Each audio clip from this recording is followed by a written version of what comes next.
একদিন সব শেষ হবে, এই ভিডিও, এই আলো, এই জীবনও। কিন্তু তার আগে তুমি কি সত্যি বেঁচে আছো? তুমি সকালে ওঠো, কাজে চলে যাও, ফিরে আসো, আবার ঘুমিয়ে যাও। দিন কাটছে, কিন্তু জীবন কি কাটছে? বেঁচে থাকা আর জীবিত থাকা এক জিনিস না। তুমি ঝুঁকি নাও না, কারণ ভয় পাও। তুমি সত্যি কথা বলো না, কারণ ভয় পাও। তুমি নিজের মতো বাঁচছো না, কারণ মানুষ কি বলবে সেটা তুমি ভাবো। তাহলে তুমি বাঁচছো না সারভাইভ করছো? আজ যে জিনিসটা নিয়ে এত ব্যস্ত, 5 বছর পর সেটা থাকবে? যে মানুষটার অ্যাপ্রুভাল চাইছো, সে কি চিরকাল থাকবে? যে দৌড়টা দিচ্ছ, শেষে কোথায় যাবে?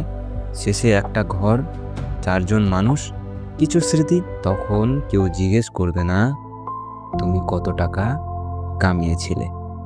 তখন প্রশ্ন হবে, তুমি কি শান্ত ছিলে? তুমি কি কখনো এমন কিছু করেছো যেটা করতে তোমার ভয় লাগেছিল, কিন্তু মনটা অনেক চাইছিল সেই কাজটা করার জন্য? নাকি সারা জীবন প্রমাণ দিতেই কাটালে? মৃত্যু ভয়ঙ্কর না, ভয়ঙ্কর হলো না বাঁচা।